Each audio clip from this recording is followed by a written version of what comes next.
आज हम बात कर रहे हैं अपने कंबाइंड लिवरेज की यानी कि संयुक्त उत्तोलक की।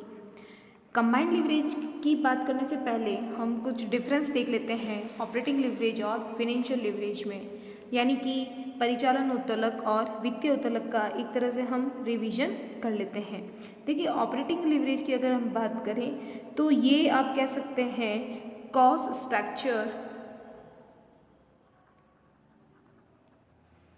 होता है, जबकि फिनेंशियल लिवरेज क्या होता है, कैपिटल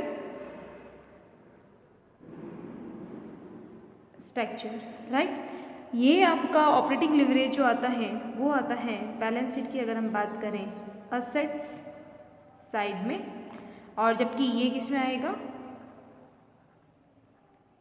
लायबिलिटीज साइड में, राइट। क्योंकि आपको पता है फिक्स्ड और वेरिएबल कैपिटल की हमने यहाँ पे बात की थी, राइट।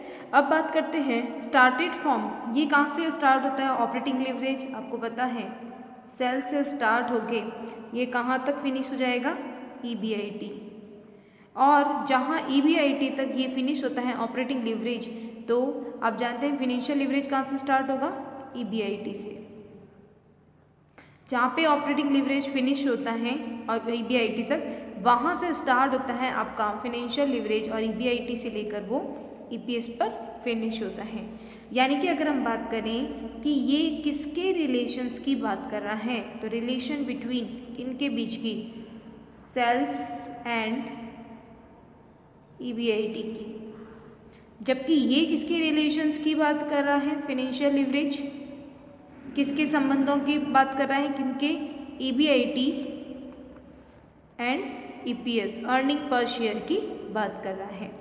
सबसे इम्पॉर्टेंट ध्यान रखिएगा, ये ऑपरेटिंग डिसीजन करने के लिए, ऑपरेटिंग डिसीजन करने के लिए ये काम आता है आपका कौन सा, फिनेंशियल परिचालन उत्तोलक यानी operating leverage. Operating leverage operating decision में काम आएगा, जबकि फिनेंशियल लिवरेज फिनेंशियल डिसीजन में काम आएगा।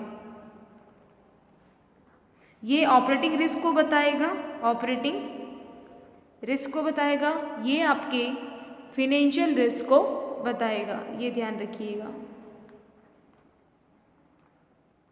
ये इसमें कुछ आप कह सकते हैं इम्पॉर्टेंट डिफरेंस होता है ऑपरेटिंग लिवरेज और फिनेंशियल लिवरेज। जब हम इन दोनों की बात एक साथ करेंगे वो क्या कहलाएगा, कंबाइंड लिवरेज। इसमें परिचालन जोखिम होती है, जबकि इसमें वित्तीय जोखिम होती है। ये परिचालन निर्णय में काम आता है, ये वित्तीय निर्णय में काम आता है। ये सेल्स और EBIT के संबंध को बताता है, ये EBIT और EPS के संबंध को बताएगा। ये असेट साइड में है, ये लायबिलिटीज साइड में है। 2 मार्क्स का क्वेश्चन ये डिफरेंस बिटवीन का आ सकता है। अब हम बात करते हैं हमारे कंबाइंड लिवरेज की। करते हैं कंबाइंड लिवरेज यानी संयुक्त उत्तोलक क्या होता है। देखिए, जो फिक्स्ड ऑपरेटिंग एक्सपेंसेस और फिक्स्ड फिनेंशियल एक्सपेंसेस पे डिपेंड होगा या आधारित होगा, वो होगा आपका संयुक्त उत्तोलक यानी कि कंबाइंड लिवरेज। सिंपल सी वर्ड में हम क्या कह सकते हैं, स्थायी परिचालन व्यय और स्थायी वित्तीय व्ययों पर जो आधारित होता है वो होता है संयुक्त उत्तोलक। यानी कि एक लिवरेज है जो कि कंबाइंड इफेक्ट की बात कर रहा है।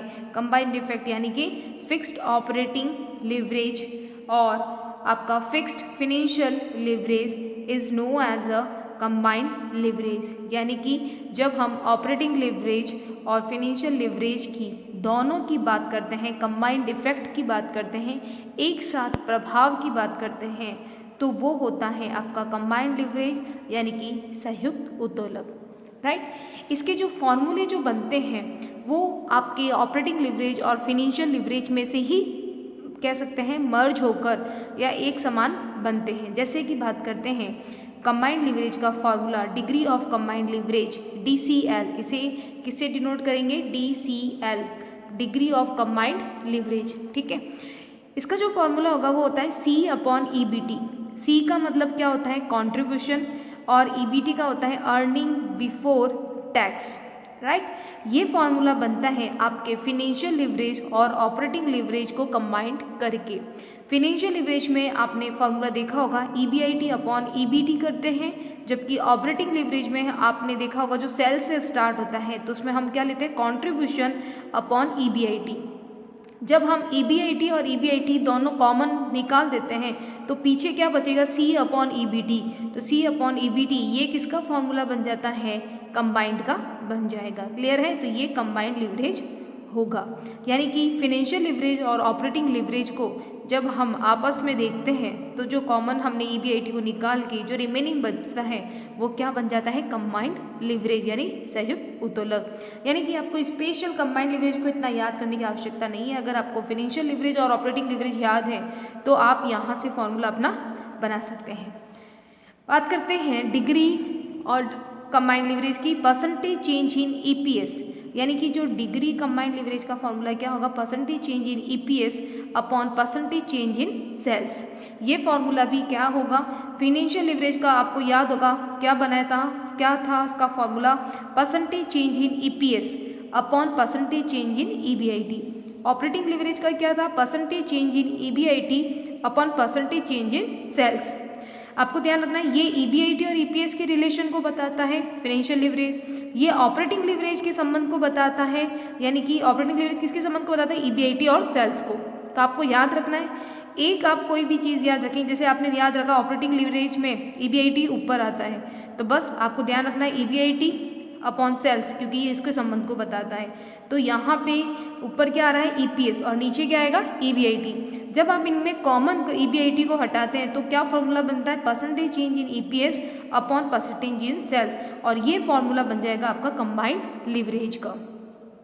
यानी कि परसेंटेज चेंज इन EBIT, सिर्फ ये चीज़ अगर आप याद रख रहे हैं कि ये ऑपरेटिंग लिवरेज में ऊपर की तरफ आता है तो आप आराम से सारे फॉर्मूले लर्न कर सकते हैं। परसेंटेज चेंज इन EBIT और EBIT का जो ऑपरेटिंग लिवरेज में संबंध किसको बताता है, सेल्स को, विक्रय को। तो परसेंटेज चेंज इन सेल्स नीचे आया।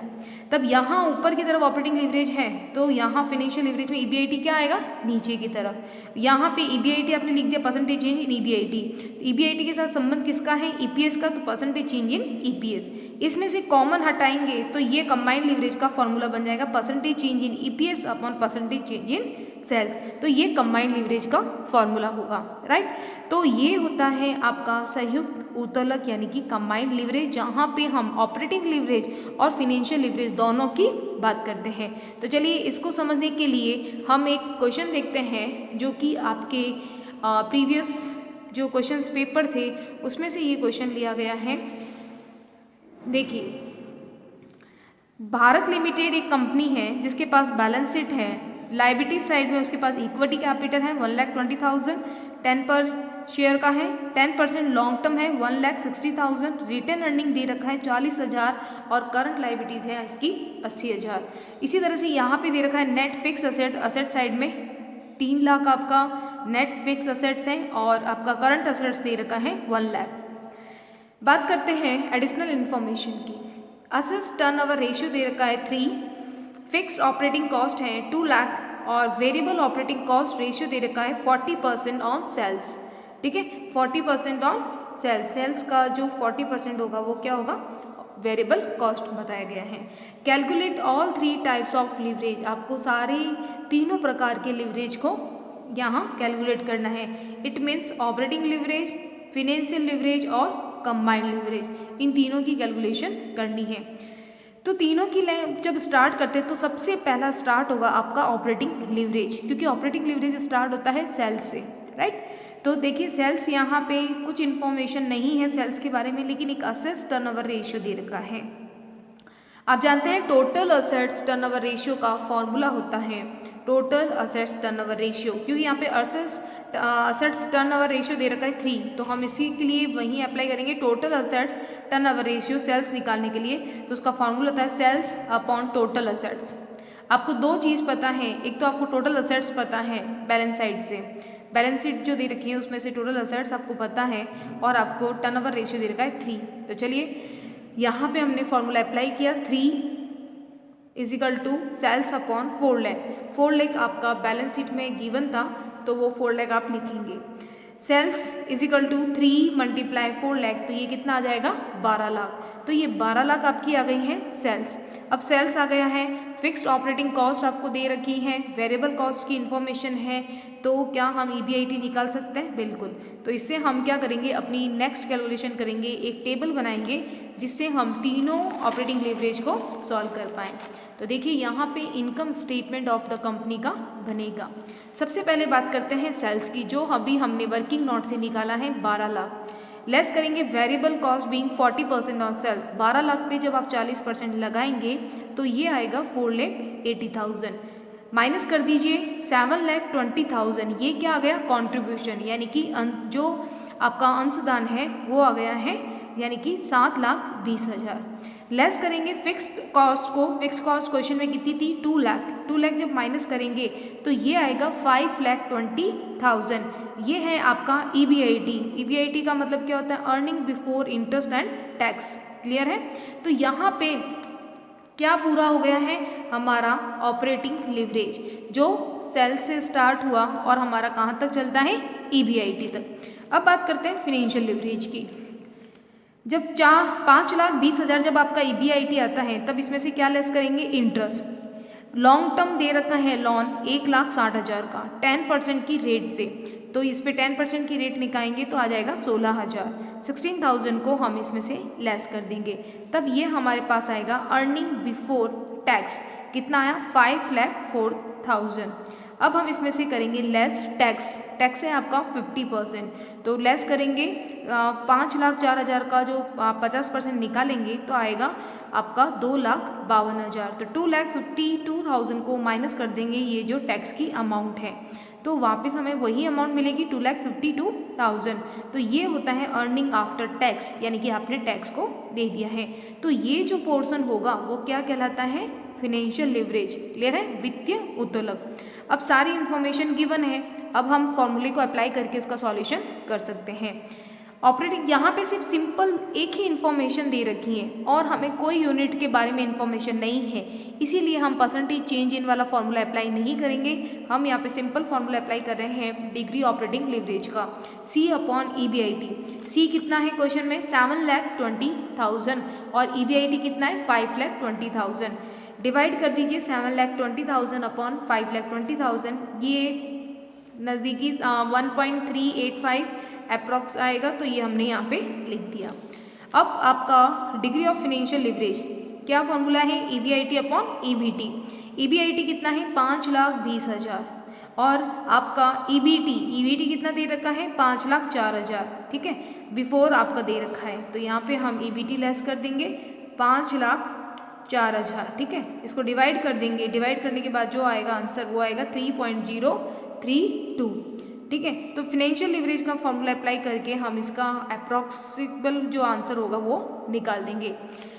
और डिग्री ऑफ कंबाइंड लिवरेज क्या होता है, operating leverage multiply financial leverage, इन दोनों को मल्टीप्लाई करोगे तो आपका आंसर आ जाएगा कंबाइंड लिवरेज का 1.429। तो ये है कंबाइंड लिवरेज का आंसर। क्लियर है? तो यहाँ इस क्वेश्चन में हमने तीनों तरह के जो आपके फिनेंशियल लिवरेज थे, ऑपरेटिंग लिवरेज थे और कंबाइंड लिवरेज थे, उनका सॉल्यूशन देखा। इसके साथ ही आज हम एक बहुत ही इंपॉर्टेंट टॉपिक का डिस्कस कर रहे हैं, वो है आपका डिटर्मिनेशन ऑफ इंडिफरेंस पॉइंट, यानी कि तटस्थता बिंदु का निर्धारण। देखिए ये कंसेप्ट है, ये आपके 2 चैप्टर में कॉस्ट ऑफ कैपिटल में भी हो सकता है और आपका लिवरेज वाले चैप्टर में भी ये कॉमन पॉइंट है।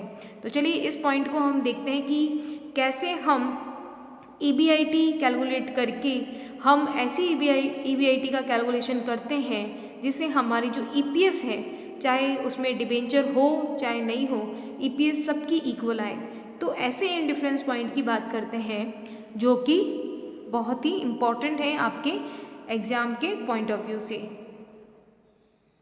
तो देखिए इसका जो टॉपिक है वो डिटर्मिनेशन ऑफ इंडिफरेंस पॉइंट, यानी तटस्थता बिंदु का निर्धारण। इंडिफरेंस पॉइंट को आप जानते हैं कि ऐसा पॉइंट जहाँ पे किसी न किसी का कॉम्बिनेशन है वो एकदम इक्वल कर देता है। इंडिफरेंस पॉइंट आपने बिजनेस इकोनॉमिक्स में पढ़ा होगा, उदासीनता जो पॉइंट होता है उसके बारे में बात कर रहा है। ठीक है, तो चलिए क्या है इसके बारे में इंफॉर्मेशन देखते हैं। The indifference point between fix cost capital and variable cost capital is that point where the earning rate of the firm is just equal to its debt cost of capital। देखिए indifference point है वो एक कह सकते हैं मध्यम बिंदु है किसके, जो स्थायी लागत पूंजी और परिवर्तनशील लागत पूंजी के बीच का। वो ऐसा बिंदु है जो कि आपकी जो अर्निंग रेट होती है, अर्जन रेट यानी जो अर्निंग करते हैं उस रेट को बराबर कर देता है, इक्वल कर देता है जो आपकी ऋण की लागत की पूंजी के बराबर। ठीक है, यानी कि हम बात करें कि इंडिफरेंस पॉइंट है वो ईबीआईटी का वो लेवल होता है जहाँ पे हम बात करें डेब्ट हो, इक्विटी हो, उन सब का ईपीएस बराबर कर देता है। यानी कि ऐसी ईबीआईटी की कैलकुलेशन करके देता है जहाँ पे हमने अगर डिबेंचर यूज़ किए हैं, किसी में हमने इक्विटी यूज़ किया है, चाहे आपने कैपिटल स्ट्रक्चर का कोई भी स्ट्रक्चर बनाया हो, वो सबको ईपीएस बराबर कर देगा। चाहे आपने किसी में डिबेंचर ज़्यादा लिए, चाहे आपने किसी अल्टरनेटिव चॉइस में आपने डिबेंचर कम लिए, या इक्विटी से आपने कैपिटल स्ट्रक्चर बनाया, चाहे कैसा भी स्ट्रक्चर बनाया हो, ये इंडिफरेंस पॉइंट ईबीआईटी की ऐसी कैलकुलेशन करके देता है जिससे आपका ईपीएस यानी कि प्रति अंश अर्जन सब में समान हो जाता है। तो चलिए इसके फॉर्मूले का डिस्कशन करते हैं। यहाँ पे है x minus I one minus T upon S1 is equal to x minus I two 1 minus T and S2। देखिए x का मतलब होता है इंडिफरेंस पॉइंट ऑफ ईबीआईटी, एक ईबीआईटी का ऐसा बिंदु जहाँ पे आपने कैसा भी कैपिटल स्ट्रक्चर बनाया हो, कैसा भी पूंजी ढांचा बनाया हो, इस ईबीआईटी से जब आप ईपीएस निकालोगे वो सब में आपकी ईपीएस बराबर आएगी, चाहे आपने कैपिटल स्ट्रक्चर डेब्ट से बनाया हो, चाहे इक्विटी से बनाया हो, चाहे दोनों को मिक्स करके बनाया हो, तो ऐसी ईबीआईटी की कैलकुलेशन वो करके देगा। I1 का मतलब होता है interest amount in first alternative. I किसको डिनोट कर रहा है, ब्याज को यानी कि इंटरेस्ट को। क्लियर है। आई टू है interest amount in second alternative. अगर आपने एक ऐसे अल्टरनेटिव और ऐसा वैकल्पिक मिला है जिसमें आप डिबेंचर यूज़ कर रहे हो तो I2 यूज़ होगा। उसी तरह से T का मतलब होता है टैक्स रेट, S1 का मतलब होता है S का मतलब होता है शेयर। ठीक है, तो number of equity share in first alternative, और S2 का मतलब होता है number of equity share in second alternative. तो यहाँ पे जो आप शेयर इक्विटी नंबर रहेंगे वो आपका फर्स्ट रहेगा। अगर आपने अपने कैपिटल स्ट्रक्चर और बढ़ाने वाले में अगर इक्विटी यूज़ किया है तो इसमें आप कह सकते हैं नंबर ऑफ इक्विटी शेयर जो सेकंड अल्टरनेटिव है वो इसमें आएगा। तो इसको हम एक क्वेश्चन से सॉल्व करके देखते हैं कि ये इंडिफरेंस पॉइंट कैसी ईबीआईटी की कैलकुलेट करके देता है जिससे हमारा ईपीएस बराबर हो जाता है। देखिए यहाँ पे हम बात कर रहे हैं एक क्वेश्चन की जिससे हम इंडिफरेंस पॉइंट वाले क्वेश्चन को या कह सकते हैं इंडिफरेंस पॉइंट वाले कंसेप्ट को समझ पाएँ। देखिए यहाँ पे एक कंपनी है जिसकी बैलेंस शीट और कुछ स्टेटमेंट गिवन है। क्लियर है। इक्विटी कैपिटल दे रखा है 4,10,000 रुपीज़ पर शेयर के हिसाब से, राइट। 8% डिबेंचर है 3 लाख। ठीक है, 3 लाख के डिबेंचर हैं कितनी रेट से, 8% से। रिटर्न अर्निंग दे रखा है आपको 2 लाख। उसके साथ में करंट लायबिलिटीज़ दे रखा है 3 लाख। क्लियर है। टोटल असेट्स है यहाँ पे आपकी 12 लाख। तो यहाँ पे आपकी आ गया है टोटल ये बैलेंस शीट की इन्फॉर्मेशन गिवन है। इसके साथ में एक स्टेटमेंट है इनकम स्टेटमेंट। तो इनकम स्टेटमेंट में क्या इन्फॉर्मेशन है उसके बारे में डिस्कस कर लेते हैं। देखिए यहाँ पे सेल्स दे रखा है 19 लाख, ऑपरेटिंग कॉस्ट दे रखी है 16 लाख आपकी, फिर लेस करने के बाद ईबीआईटी आ रहा है। ऑपरेटिंग कॉस्ट में फिक्स्ड और वेरिएबल दोनों लेस करके बताया एक साथ ही, है ना। तो इसमें आया है ईबीआईटी आपका 3 लाख। उसके साथ में फिर इंटरेस्ट लेस किया है 24,000। आप जानते हैं डिबेंचर कितने थे, 8 लाख के थे, उस पर 3 लाख के डिबेंचर थे। 3 लाख के डिबेंचर थे आपके और 8% की रेट थे। तो यहाँ पे कितना आ जाएगा, 24,000 ये इंटरेस्ट का आ गया। क्लियर है। तो 24,000 ये इंटरेस्ट हमने लेस कर दिया। उसके बाद 50% टैक्स जो है वो हमने लेस किया और यहाँ पे आ गया आपका EAT यानी कि अर्निंग आफ्टर टैक्स 1,38,000। 1,38,000 आपने ये इसका अमाउंट आया है। शेयर जो इक्विटी शेयर है उनके लिए अर्निंग के लिए, यानी कि शेयर ये जो प्रॉफिट होता है वो इक्विटी शेयर के लिए अवेलेबल होता है। इसमें साथ में दे रखा है नंबर ऑफ इक्विटी शेयर कितने हैं, नंबर ऑफ इक्विटी शेयर यानी 4 लाख के हमारे इक्विटी शेयर थे, कितनी की रेट के 10 के, तो 40,000 हमारे नंबर ऑफ इक्विटी शेयर होंगे। जब 1,38,000 को डिवाइड करेंगे 40,000 से तो ये ईपीएस आएगा 3.45। ये थी क्वेश्चन है, अभी तक क्वेश्चन की ही बात कर रहे हैं, बहुत बड़ा क्वेश्चन है ये। अब देखिए कंपनी अपनी संपत्ति को डीओडी करने की सोच रहा है। अगर ये ऐसा लैंग्वेज समझ भी नहीं आता है तो आप इंग्लिश में देख लीजिए क्या होगा। The company is planning to expand it assets by 50%, यानी कि जो कंपनी की एसेट्स हैं उसका 50% वो बढ़ाना चाहता है। अभी आपने क्वेश्चन में देखा टोटल एसेट्स कितनी थी 12 लाख की, उसका 50% कितना हुआ 6 लाख। तो 6 लाख से वो अपनी कंपनी में क्या करना चाहता है, विस्तार करना चाहता है, यानी ग्रोथ करना चाहता है। 6 लाख से वो अपनी कंपनी को बढ़ाना चाहता है। इसके बाद में इंफॉर्मेशन है, इसके लिए सारा फिनेंस वो क्या ले रहा है, एक्सटर्नल सोर्सेज से लेगा। इस सारे के सारे रिसोर्सेज को किससे अरेंज कर रहा है, ये जो 6 लाख है 6 लाख का जो अरेंजमेंट करना है वो एक्सटर्नल से करेगा। कंपनी की इस योजना में जो बिक्री है वो 4 लाख बढ़ जाएगी, जो सेल्स है वो कितनी हो जाएगी, जो आपकी पहले 19 लाख है वो उससे 4 लाख से बढ़ जाएगी। ब्याज व कर से पहले जो लाभ है वो 20% होने लगेगा, यानी कि अगर आपने 6 लाख से अपने बिजनेस को बढ़ाया 6 लाख से तो EBIT भी बढ़ रहा है और साथ में हमारा प्रॉफिट भी बढ़ रहा है। तो उसके लिए ये कह रहा है कि आपको निम्न प्लानिंग ये जो दे रखी है वैसे निकाल के आपको बताना है। ठीक है, क्या दे रखा है इसमें, फर्स्ट प्लानिंग दे रखी है 10% डिबेंचर जारी किए जाएंगे। पहला कह रहा है कि जो ये 6 लाख है उसमें 6 लाख में सबसे पहला हम जो ए कंडीशन की बात करेंगे 6 लाख आपके डिबेंचर इश्यू कर दिए जाएंगे। बी कंडीशन कह रहा है नहीं, आधा धन जो है वो 10% डिबेंचर करेंगे और आधा जो है वो 25% की इक्विटी शेयर करेंगे। ध्यान रखिएगा फर्स्ट कंडीशन में 6 लाख पूरा का पूरा डिबेंचर है, राइट। बी कंडीशन में कह रहा है कि नहीं 3 लाख तो हम डिबेंचर देंगे और 3 लाख के हम क्या देंगे, इक्विटी देंगे। क्लियर हुआ, बी पॉइंट में ये दोनों हाफ हाफ कर रहा है। सी कह रहा है कि नहीं 25% से इक्विटी शेयर दिया जाएगा, यानी पूरे का पूरा हम 6 लाख का इक्विटी शेयर देंगे, लेकिन कौन से 25% प्रीमियम से देंगे। यहाँ तक समझ में आया होगा आपका। आगे वो कह रहा है ए एंड बी योजना के बीच में, यानी कि आपको डिटर्मिनेशन करना है इन डिफरेंस पॉइंट को किन किन के बीच में, ए और बी का करिए, ए सी का कीजिए और बी सी का कीजिए और अपना आप तट स्थिरता बिंदु यानी कि इन डिफरेंस पॉइंट को कैलकुलेट कीजिए। देखिए बहुत बड़ा क्वेश्चन है लेकिन आंसर इसका बहुत छोटा सा होगा। हम इसकी कैलकुलेशन करते हैं, यहाँ पे इन डिफरेंस पॉइंट की कैलकुलेशन करनी है।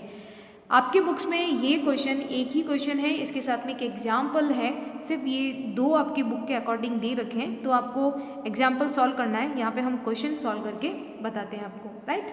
तो चलिए इसका सॉल्यूशन करते हैं।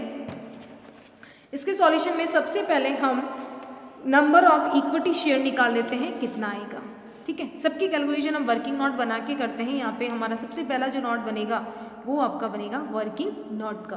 तो सबसे पहले हम क्या वर्किंग नोट बना रहे हैं, calculation of number of equity share. अब देखिए ए कंडीशन क्या कह रहा था, 10% डिबेंचर यूज करेगा। ए कह रहा है मैं 10% सिर्फ डिबेंचर यूज करूंगा, तो ठीक है 10% डिबेंचर यूज करेगा। तो यहाँ पे डिबेंचर यूज करेगा, पहले वाला इंटरेस्ट कितना था आपका 24,000, जो आपने देखा 3 लाख पे हम 8% जो दे रहे थे जो पहले वाले स्ट्रक्चर में था, तो 24,000 इसका इंटरेस्ट।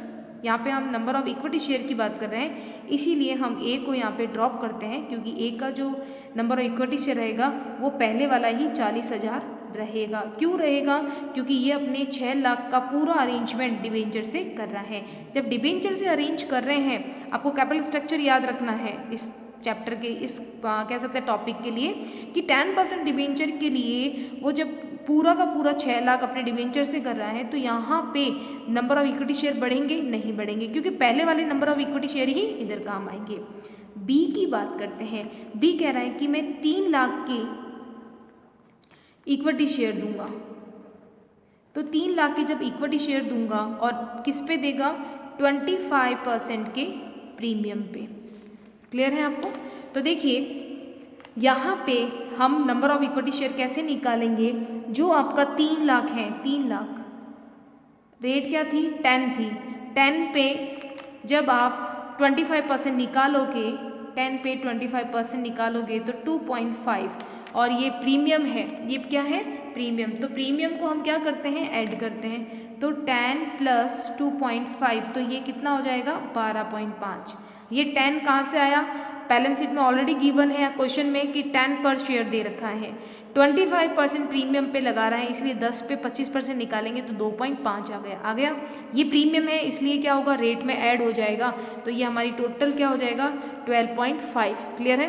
अब इस 3 लाख के जो हमारा नई वाली पूंजी जो अरेंज कर रहे हैं बी पार्ट में, तो इसे डिवाइड करेंगे 12.5 से। 12.5 से करने पर हमारा जो नंबर आ जाएगा इक्विटी शेयर का वो आ जाएगा 24,000 शेयर। तो क्या बी के लिए दो तरह के कह सकते हैं। बी के लिए कितने तरह के आप कह सकते हैं नंबर ऑफ इक्विटी शेयर होंगे?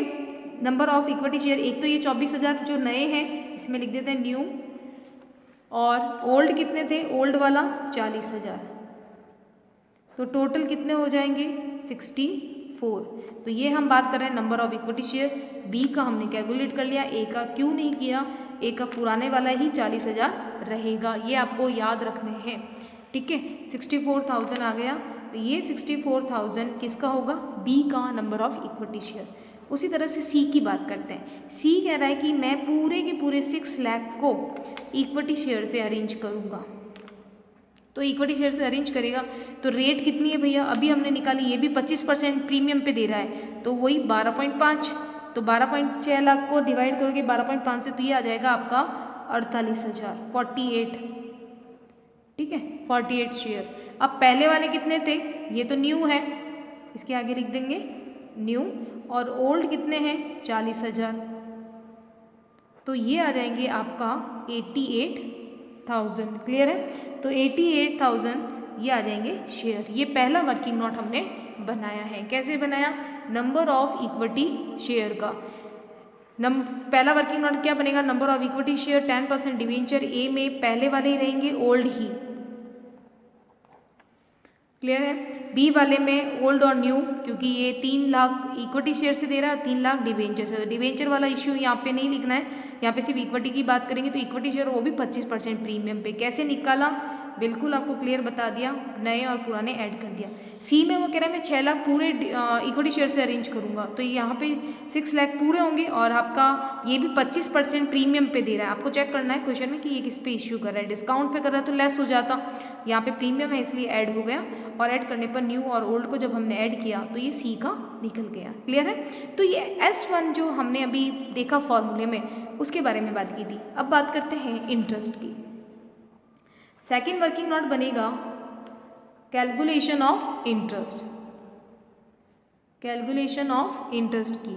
तो चलिए इंटरेस्ट की हम बात करते हैं।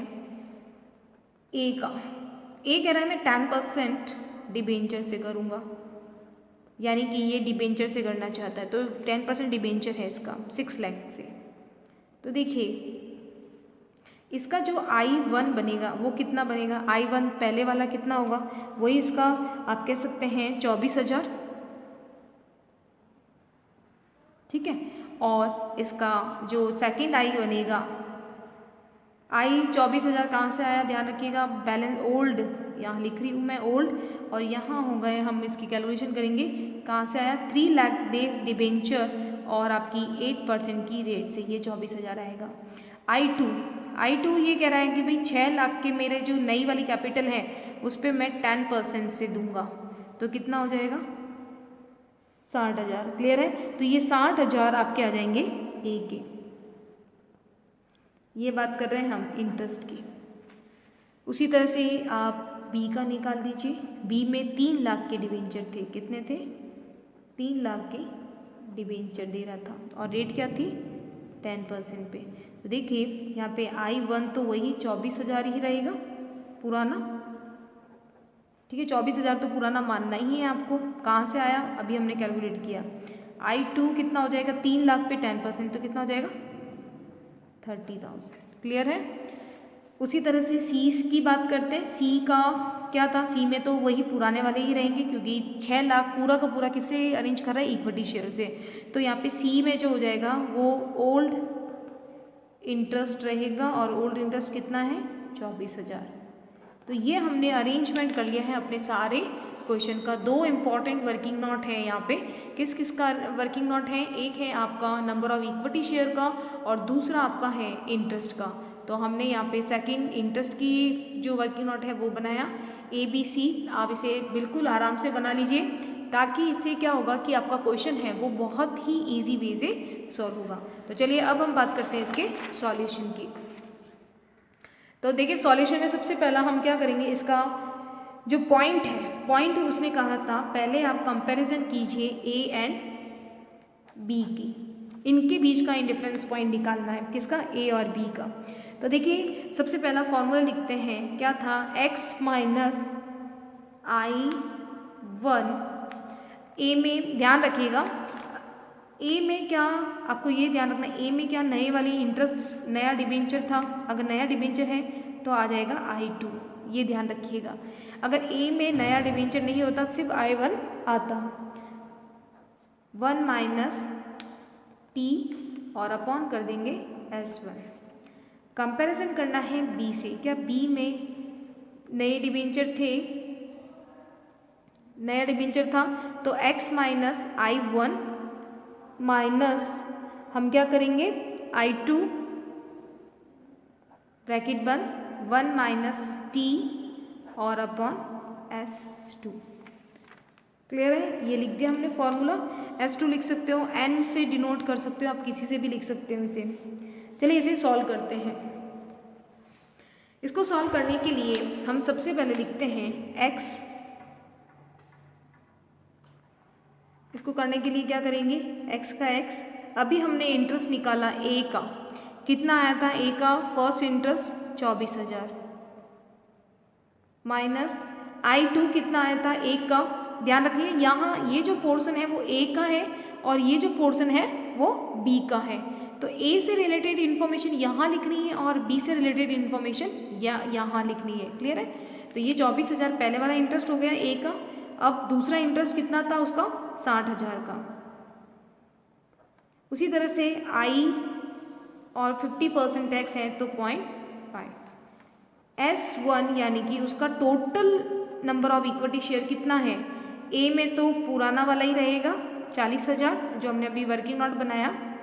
चलिए इसकी बात करते हैं, X का तो X ही रहेगा, I1 कितना रहेगा, I1 सब में कॉमन ही है 24,000 माइनस करते हैं I2 की, I2 कितना है B में, I2 है आपका 30,000 और 1 minus tax rate 0.50। S2 B में S2 कितना है, B का जो S2 आपने निकाला वो कितना है 64,000। ये हमने यहाँ तक क्वेश्चन को बिल्कुल अरेंज कर दिया है। अब आप इसे क्या करेंगे, इसे सॉल्व करेंगे। तो इसको सॉल्व कैसे करना है, x माइनस, पहले हम क्या करेंगे, ये माइनस की 24,000 है, ये माइनस का 60,000 है, तो माइनस माइनस के कितने हो जाएंगे प्लस, तो ये हो जाएगा आपका 84,000। 1 माइनस 0.50 तो हो जाएगा 0.5 और ये 40,000। ठीक है, यहाँ तक कोई दिक्कत नहीं होनी चाहिए आपको। अब आगे बात करते हैं इसकी इम्पोर्टेंट,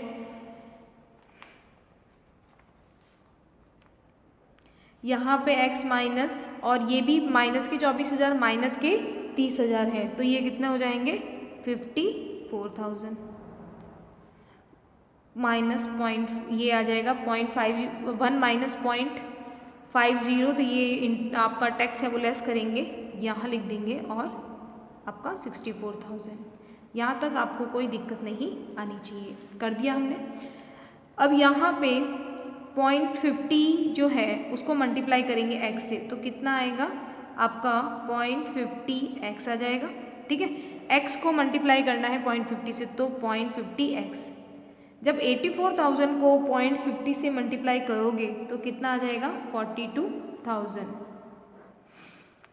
0.50 को पहले मल्टीप्लाई किया x से, फिर 0.50 को आपने मल्टीप्लाई किया 84 को, तो 84 का हाफ हो जाएगा 42,000 और 40,000 नीचे है एज इट इज। उसी तरह से यहाँ पे करेंगे 0.50 को x से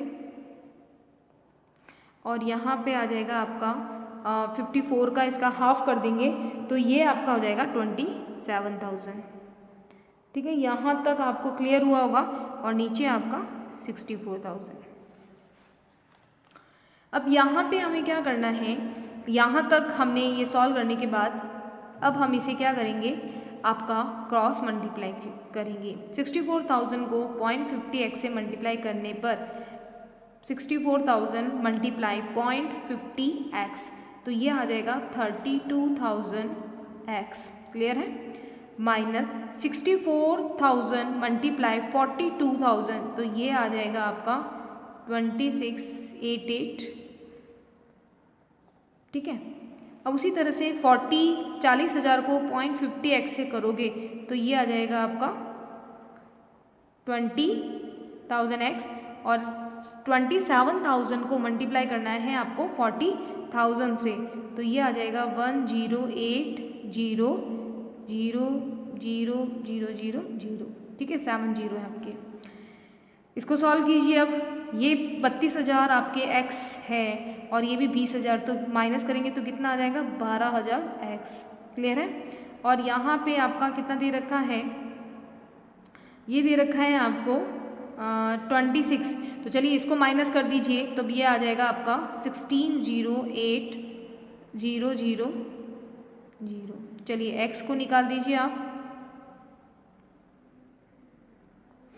12,000 डिवाइड कीजिए तो ये आ जाएगा x आपका 1,34,000। क्लियर है, तो ये आपकी होती हैं वो EBIT जहाँ पे आपका EPS कॉमन होगा। अभी तक तो हमने A एंड B का निकाला है, उसी तरह से हम क्या करेंगे, दूसरा पॉइंट निकालेंगे। दूसरा पॉइंट आपका कॉम्बिनेशन था A एंड C का। अब आपकी बिल्कुल प्रैक्टिस हो गई होगी A एंड C का निकालने के लिए कॉम्बिनेशन। तो चलिए A एंड C का फॉर्मूला जितनी बार आप लिखेंगे उतनी बार आपके लिए अच्छा होगा, राइट। 1 - t लिखना है हमें यहाँ पे। चलिए यहाँ हम करते हैं x माइनस क्या, देखिए अब C में क्या हमें डबल की ज़रूरत है क्या, वहाँ पे i की डबल की आई की ज़रूरत है क्या, नहीं होगी। क्यों नहीं ज़रूरत होगी, क्योंकि वहाँ पे सारा का सारा अरेंजमेंट 6 लाख हम सी की बात कर रहे हैं, सी में पूरा का पूरा 6 लाख अरेंज हो रहा है इक्विटी शेयर से। तो यहाँ पे ध्यान रखिएगा I 1 ही आएगा। ठीक है, अब हम क्या करेंगे 1 - t और अपॉन कर देंगे S2 से, बस इसे फटाफट सॉल्व कर देंगे हम। यहाँ पे वही अमाउंट लेनी है, सेम ही आ जाएगा। I1 I2 कितना था, A में कितना था 24,000 और 60,000 और ये हो जाएगा आपका 1 - 0.50 और यहाँ डिवाइड कितने से करना है 40,000 से। यहाँ पे x माइनस I1 C का I कितना हो जाएगा 24,000, 1 - 0 और यहाँ पे इसके कितने होंगे इक्विटी का नंबर ऑफ इक्विटी। अभी हमने इसीलिए हमने वर्किंग नोट बनाया ताकि आप बिल्कुल क्लियर वहाँ से अमाउंट लेके यहाँ पे लिख सकते हैं। तो बस इसे सॉल्व कर दीजिए। अब आप इसे सॉल्व करने के बाद जब आप देखेंगे इसका जो सॉल्यूशन आएगा वो आ जाएगा, वो इसी तरह से सॉल्व करना है जैसे अभी हमने सॉल्व किया। तो इसका भी 1,34,000 ही आएगा। उसी तरह से इसके साथ अभी एक और कॉम्बिनेशन हमें बनाना है। कौन सा प्लान था, B एंड C का। तो बस फॉर्मूला लिखिए x माइनस, इसमें C में क्या होगा I तो दोनों, B में I1 I2 दोनों आएंगे क्योंकि ओल्ड और न्यू दोनों हैं। ठीक है, 1 - t और आपका S1। C में एक ही आएगा।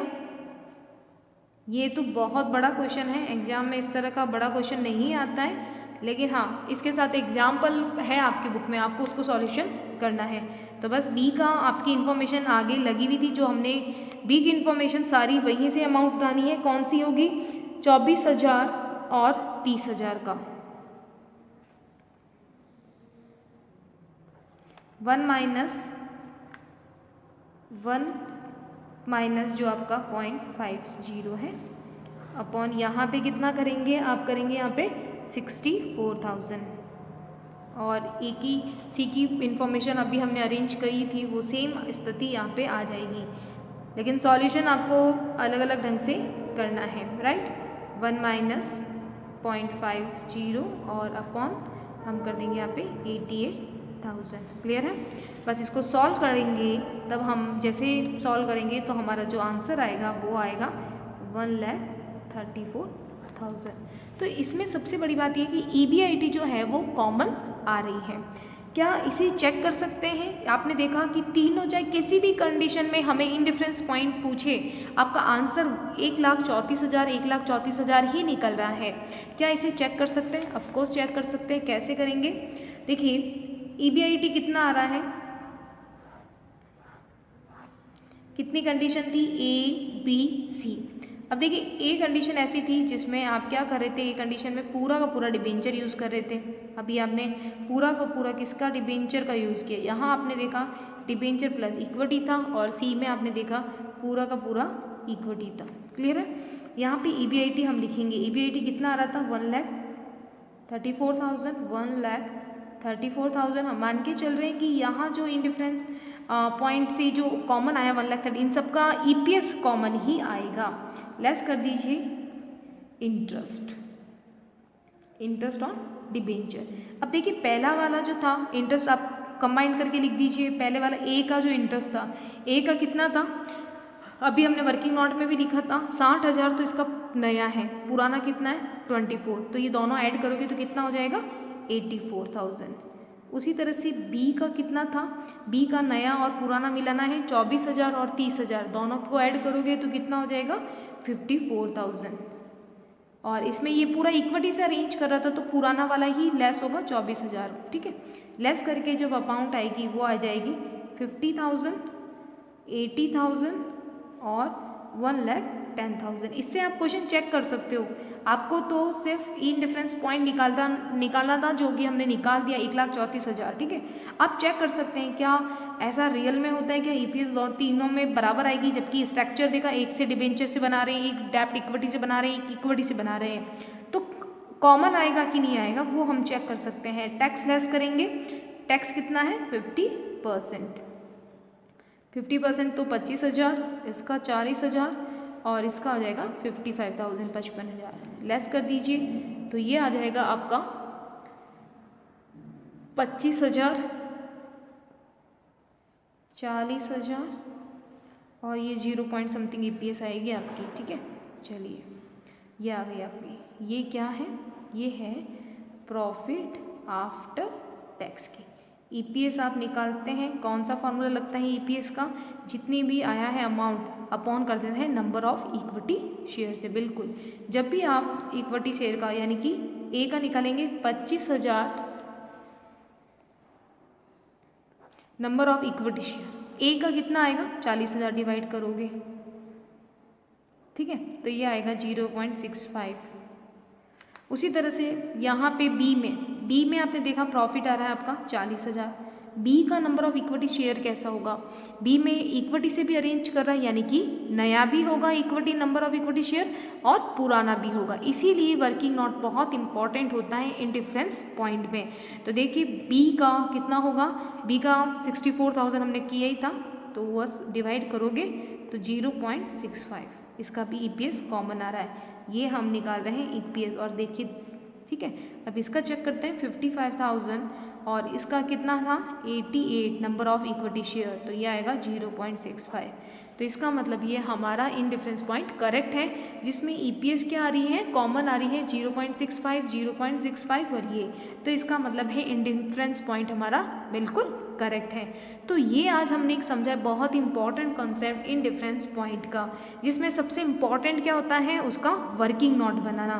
तो अगर आपने वर्किंग नोट अच्छे से बनाया है तो आप जानेंगे कि इसमें कोई दिक्कत नहीं आएगी। तो वर्किंग नोट आपका सही होना चाहिए।